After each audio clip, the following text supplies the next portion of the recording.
I am so delighted to say to you one more time this morning that Pinnacle Television is here with another very beautiful package, absolutely independent of any other package that you may be talking about.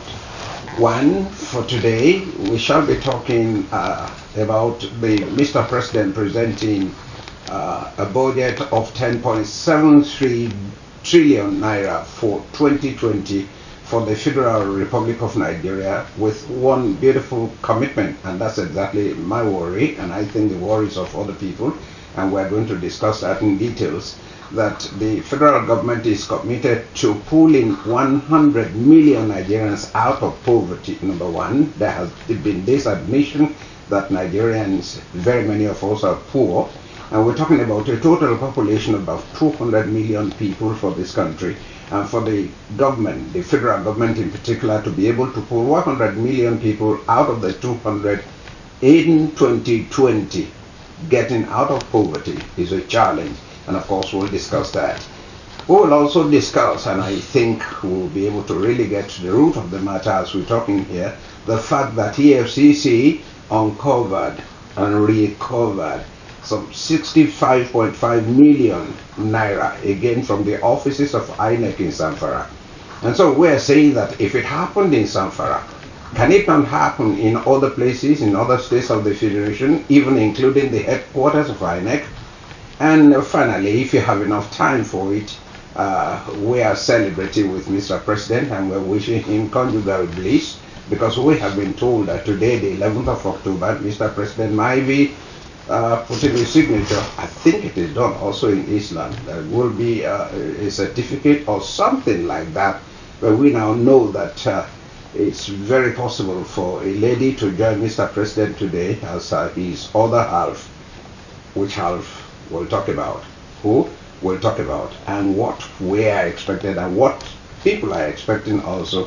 We will have the opportunity of discussing all that.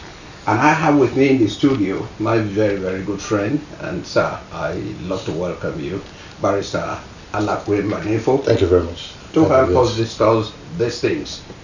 Your good friend, my friend, everybody's friend, my boss, as a matter of fact. I'd like to welcome you, Pastor Collins Okorokwasa. Thank you very much. Thank you so very much indeed. We're going to take care of time all the way, because I know the way you are feeling.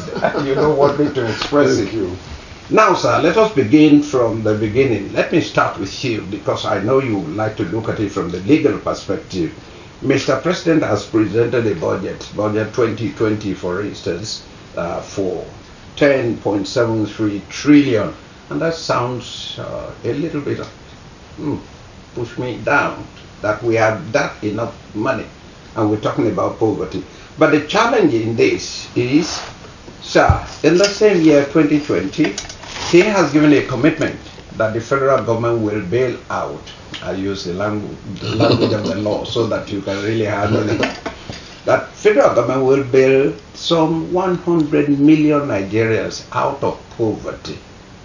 And I said, how? And so I think you'll be able to provide an answer to my how. So how does the federal government do this? When you look at the debt burden that we have, and you look at this thing is actually tilted towards China, and the Chinese just don't play with their money. If we default, then of course we're all in trouble. What do you think? Yeah, as a matter of fact, the truth is that for the past 2 decades in this country, successive governments in Nigeria have been coming out with the annual ritual called budget. Annual ritual? Yes, called the budget. And unfortunately, this budget over the years has never solved any of our problems in this country.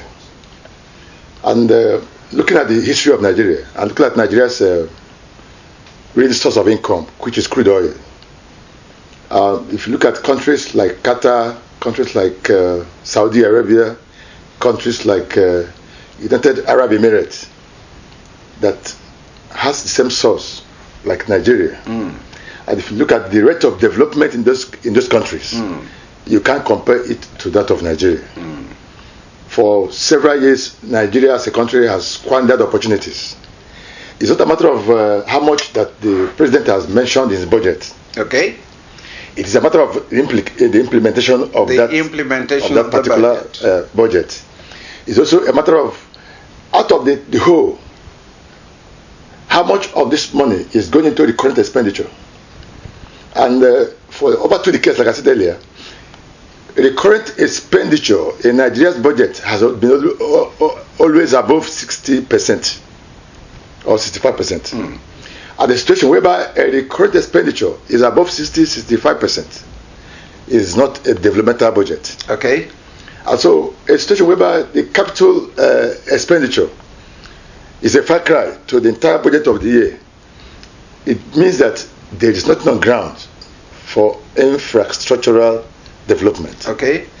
And so if a country is not building its infrastructures, and if a country is not engaging on research, and if a country is not engaging on science and technology, and if a country is not engaging on other source, Nigeria has remained uncrewed for a very long time, and the whole world is talking about alternative energy. We're talking about solar energy. We're talking about fossil fuel. We're talking about electric cars and all that. So what happens to the country where the crude stops flowing tomorrow? Okay, thank you very much, Barrister. So, let me visit the church and say the way we're thinking, sir.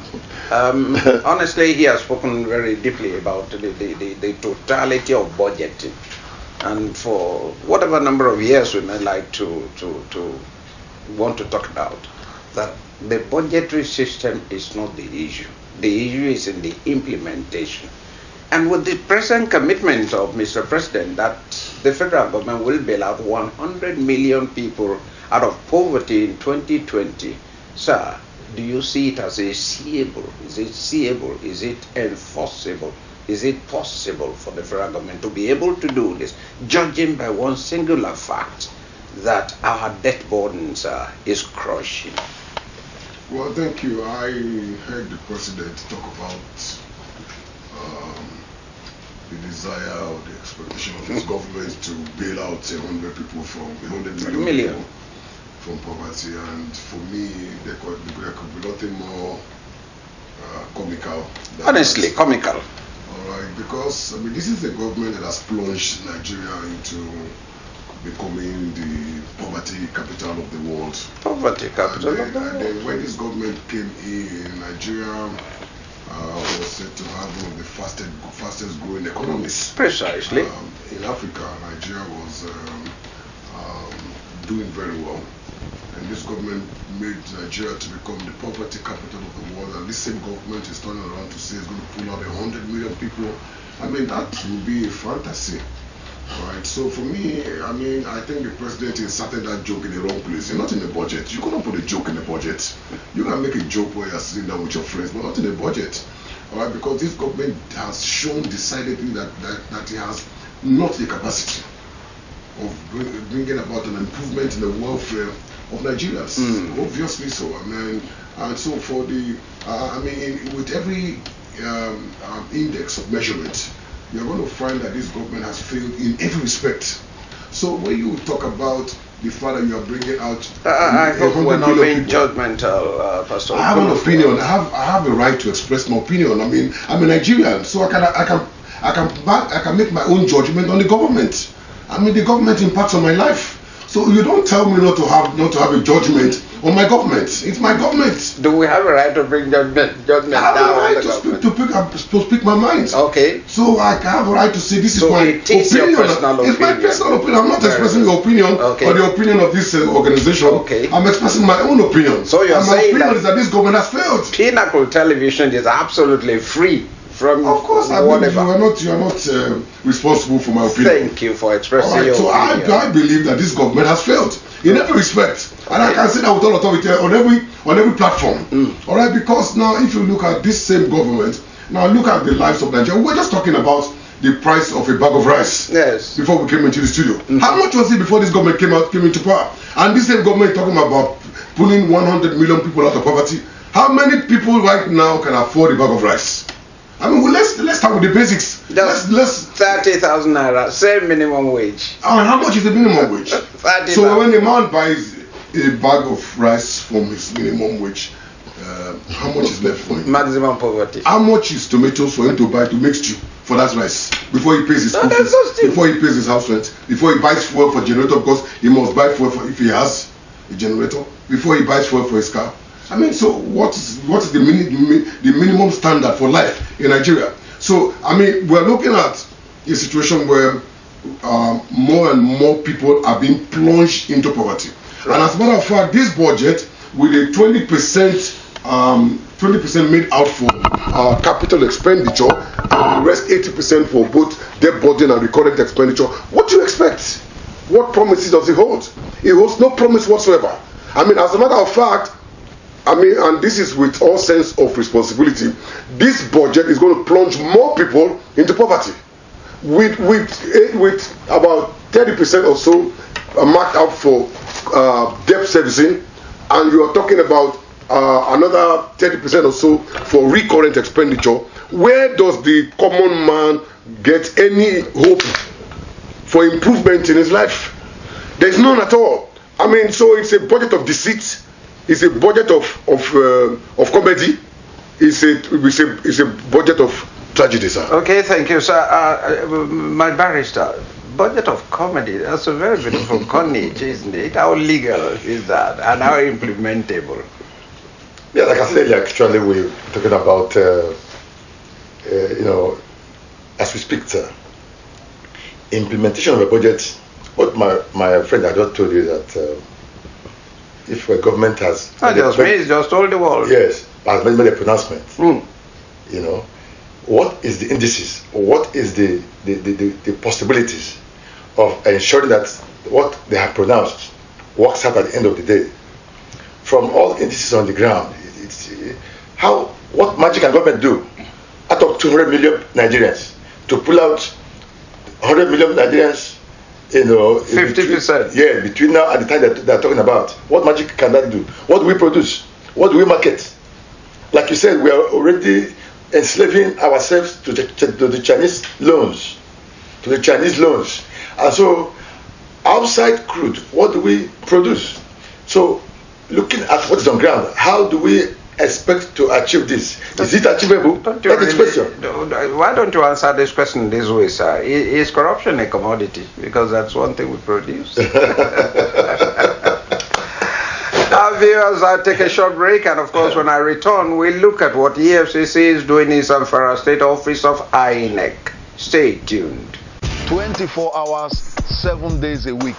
For more exciting, educative, and entertaining programs such as Law and You, Talk Politics, Entertainment Gist, Relationship Talk, and other programs, keep watching Pinnacle TV. You can watch, like, and subscribe to our YouTube channel at Pinnacle TV Online. You can also visit our website at www.pinnacletv.com.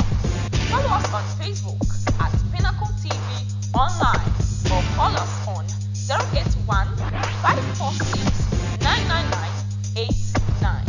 Pinnacle TV, top quality broadcasting. Pastor Kunofosa, EFCC has just announced that it recovered some 65.5 million naira from the INEC office in Zamfara.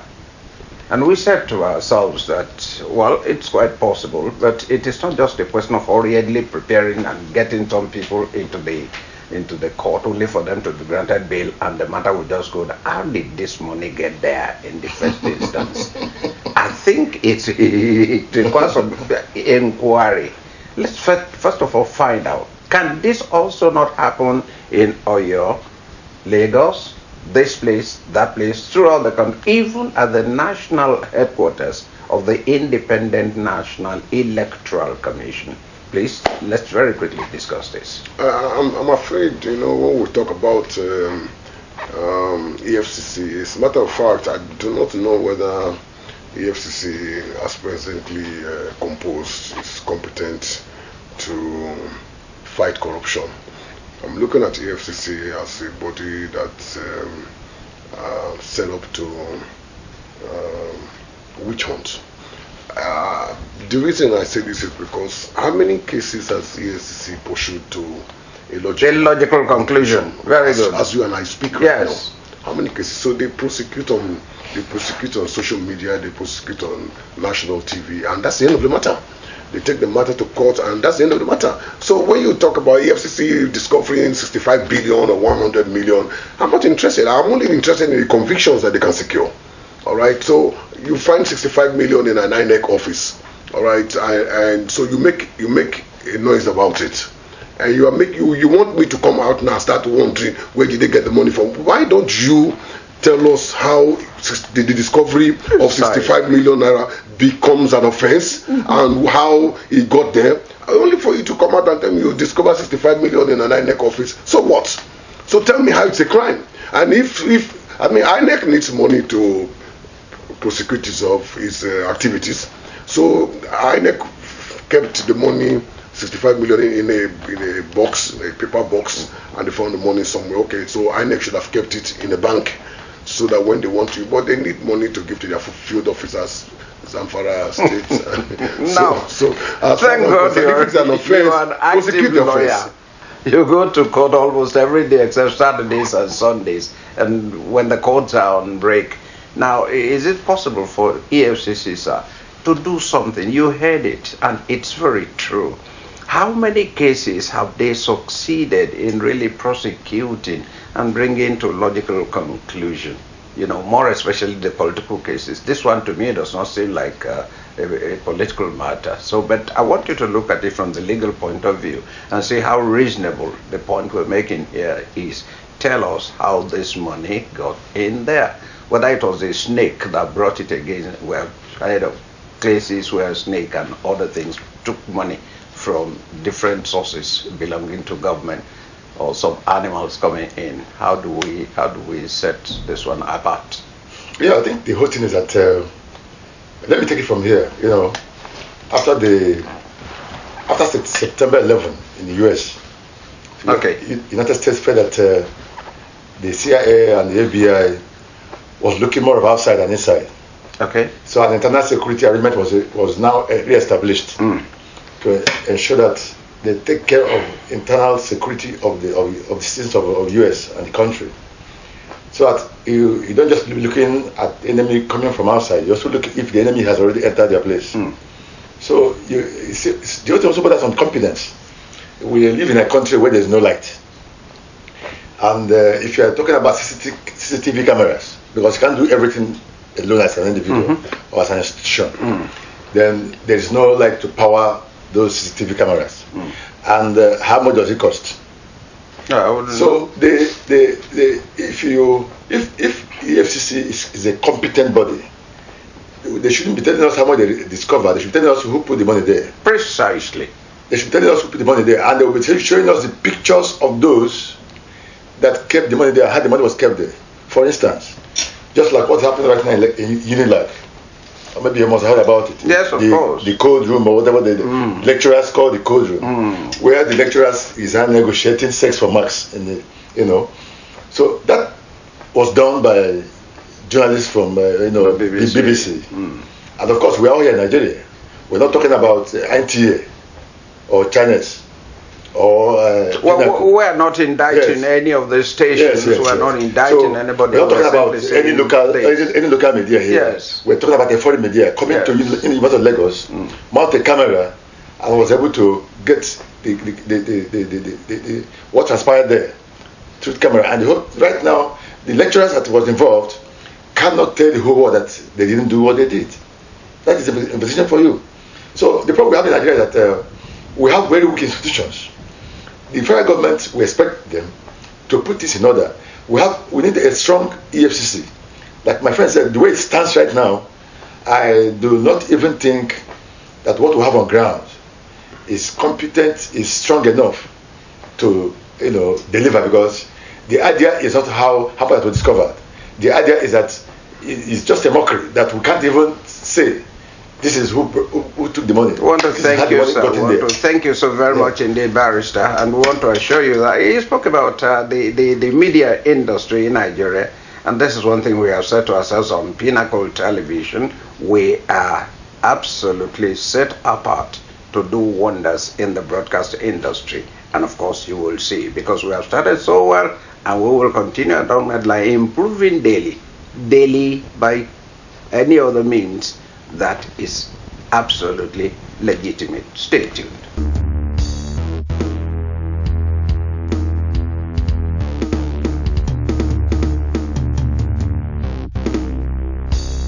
I am happy to welcome you back. There is, we don't thrive on allegations, but there is this, do I call it supposition again? No television station thrives on that as well. But some people have been talking about the possibility of Mr. President getting married to another lady. And hypothetically, they came out with the name of the lady, and the lady appears to be a minister that is still very much on the payroll of the federal government. And while we're wishing Mr. President a conjugal bliss, if eventually it happens, my little worry, which I think is the worry of every other person who has, who cares about the word decorum, I would have thought that the lady ought to have resigned her appointment as a minister in the cabinet of Mr. President before she becomes the wife to Mr. President.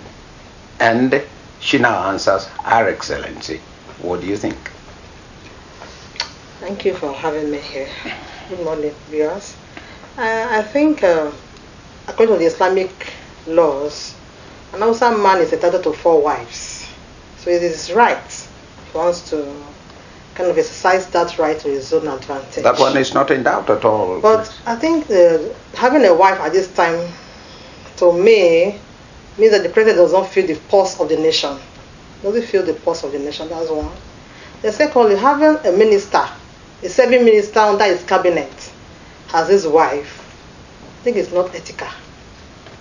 She should have resigned if the rumor is true. Should have resigned amicably while being an excellency and being a minister at the same time. It's not, I don't think those 2 offices can coexist in a nation like ours. And having a budget of over 600 billion approved for her office, disaster management, even having a ministry set up for her, it calls for questioning. And I think Nigerian people should wake up and hold our officials. Oh, have they been sleeping before? Yeah, I think so? To some extent, we are taking so many things for granted in this nation. You know, the office of the vice president is supposed to supervise that of the social investment programs. The ministry was created from nowhere for her, and the budget of 600 billion was approved for her ministry, and now she's coming to become a wife. I think thing is just too much. Let me come to you, sir. This is fairly social, but thank God you're a man. I want to believe you're a man. And she was talking about the possibility of Mr. President now getting a new wife and performing at the same time. I don't know what performance we're talking about, but I remember that Mr. President was talking about the other room the other time. I don't know what happens in the other room, but then here we are now on a social platform. How responsible is a lady who, of course, is a minister in the government of Mr. President, turning around now? Forget about the 600 billion. I think that is for rehabilitation. And, of course, you have to rehabilitate your wife. And at whoever bears the burden is not the issue. Let's look at this issue plainly, assuming that eventually it turns out to be true. Well, whether it is true or not, I think that's a question that we have already gone beyond. So I think so. We have gone beyond that question. I think it's already a fait accompli. But for me, this is taking the joke in governance too far. All right. I was asking myself, when did their amorous affair begin? It must have begun before the woman was appointed a minister. So the question of asking that the woman should resign it does not arise, because the man knew he was going to marry this woman before he appointed her a minister. So he knew. So the offense has already been committed. Yeah, he knew that he was going to have Her Excellency as the Minister of the Federal. Her Excellency in quotes. Yeah, of course, you have to Okay. say it's not to be. I mean, but again, I was also looking at the fact that, you know, the one that we have always known to be Her Excellency has been on her woe for going to 3 months now. She's been out of the country and we've not heard about her. That's right. So whether she was sent away to make room for the new one, or whether she went away knowing that she had heard the rumor that a new one was coming which she was not comfortable with, no one knows. But again, I mean, take aside the joke and then let's get serious. How can you appoint your wife as a minister? I mean, when Okorocha created the Ministry of Happiness, we thought that for me that was one big joke. That, I mean, come on. But here, this one is on a larger scale. How can you appoint? Where is it done? That you appoint your wife as a minister of the Federal Republic of Nigeria? Come on, now, for God's sake. I mean, you should. I mean, we have heard about the fact that the Buhari that we thought we knew was the one that was sick and never came back from London, and a new one came who has been rejuvenated, and now the other room is very energized now. Allow me to dwell there will be specifically. performance in the other room. Okay. Because at his age, that man is going on 80. Forget the official age that you are told. I mean, that man is going on 80. I mean, how an 80-year-old man can still... No, with the supplements and injections and so on, definitely life can... That's why we're believing. Okay, now look at the case of Jacob Zuma in South Africa. When he was the president of South Africa, he had 5. Yes. But honestly, none came from the government. No. And he did not bring any of them Into government. into absolutely nothing like that. Jacob Zuma had his own family, and up till today, of course, he's very comfortable with them. So if he has the power in the other room, it's up to him. That is not a national issue. Now, the question now is, if eventually it is true, this is Her Excellency, and there was, and there still is Her Excellency. So who is Her Excellency number 1 and Her Excellency number 2? You're a lady. This is why I brought you in, Claudia. Let us do the grading now and see what happens. Thank you. We all saw the build-up before the election. How the First Lady that we all know, Aisha Buhari, you know, how her own kind of, how do I put it, movement for her husband to emerge as a president. If she's still around and the presidency now have to do the damage control thing, how can we have 2 first ladies in a country? It's not ethical. Can there be second lady? No, it's not ethical. So one will have to step down for the other one. So the president should go back to his own home affairs and organize his home. Let us know who is not the first lady, if this rumor is true. Because I'm still trying to debunk the rumor, but I don't know how true is it. Well, you aren't going to do that now today. Here you can do that when you get back to your office. Yes. But what we know is what we are discussing. Okay, what we are discussing. Now. If it's true, the president has to now issue out a statement. Let Nigeria know who is the first lady, the current first lady of this country. Because we've not heard from Aisha for a very long while. After they had pilgrimage, since that time, even before the independence celebration, we didn't see her. She was nowhere to be found. So we want to know where our first lady, we want to know where she is at the present. If she's okay, she's healthy, she's fine. But Clementina, there is nothing like first lady in the constitution of the Federal Republic of Nigeria. So aren't they free? There can be acting first lady, there can be second first lady, but there can be Mrs. Buhari. I think Buhari never created an office of the first lady in the first place. He said, he did. I mean, he said he doesn't have a first lady. The woman, what she had said before was that she was going to have the office of the wife of the president. Wife of the president. But just before the elections, the wife came out to say that she wants to be known and addressed as the first lady of Nigeria. All right, so now our office is the office of the first lady. Okay. Okay, so and I think. So is it from now possible to have the office of the first lady in London, or wherever she is? Thank you so very much indeed, ladies and gentlemen. We so much appreciate you, and we tell you that when next we come again, it shall even be far more exciting than this. Thank you for being with us. God bless you.